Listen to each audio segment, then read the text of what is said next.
Hello guys and welcome back to another video. T-Dog here, and we're going to be running some league play where I managed to drop 31 kills in a game of Hardpoint in the role of being an important anchor player and slaying, well, being part of the slaying con, trying just because I just feel I was trying to anchor as well as just help my team out with the slaying department, keeping the enemy off the hill and certain things of that nature. It's my typical setup of the M8 with the red dot, the quick draw and the stock attachments.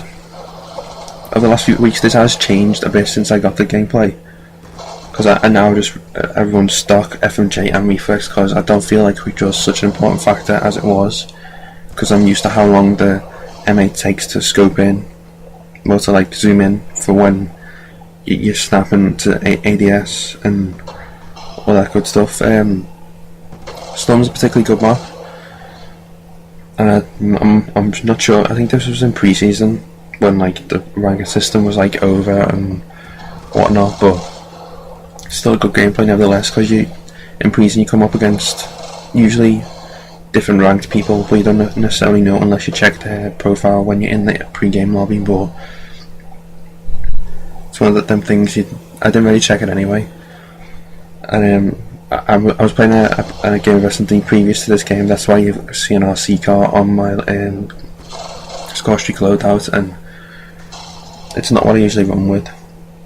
But it was a fortunate mistake, and it didn't really affect me in any way, because I didn't end up using the RC car, because it's kind of pointless in Hardpoint unless you want to break it. It's a unique strategy that you may want to use, but not something I'd use as a AR player.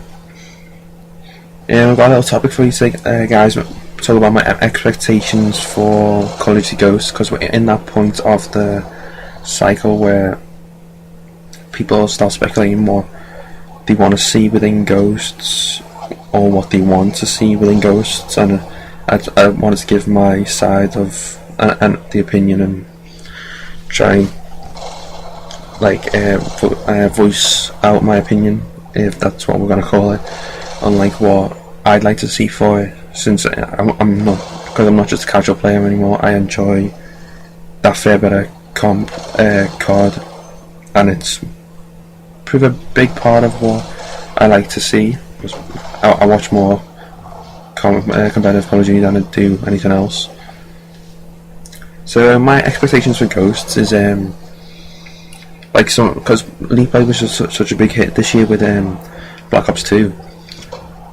So hopefully we can get some sort of variance with that within Ghosts to try and keep up a good competitive viewership, because it'll enable some of the players that may not be into comp, but they slowly got into it at the start of Black Ops 2, and they want to continue getting into it and learning more about it, and probably playing within the settings that I use. So it'd be ideal for use in that way.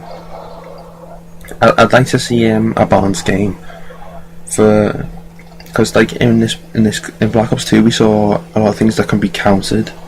Say if someone used the thermal scope, work on blooded.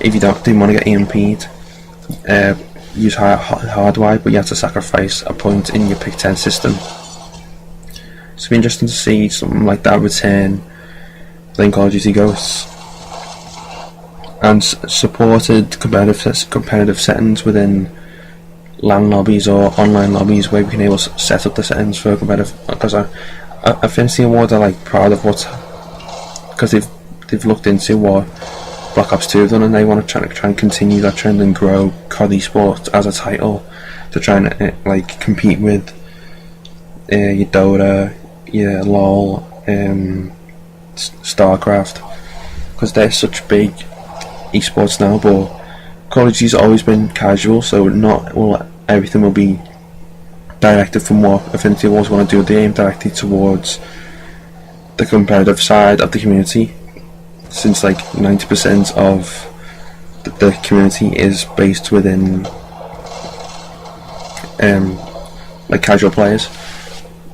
That's it for now. But one last thing I want to touch on is the removal of quick scoping within Ghost. I heard about this earlier in the week, and I thought it'd be interesting to hear about it, since it's always been implemented since most of the Call of Duties, but now it's back to original sniping and all that good stuff. And it'd been an interesting challenge for me because I'm not a heavy sniper as I used to be. I'm a more red gun competitive person now.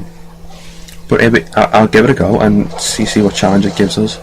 So I'm going to wrap up this commentary here, guys, as my team managed to put out a nice win on Hardpoint, and I managed to drop nice few kills. So please, if you enjoyed the video, and subscribe if you enjoy my content, and bye guys.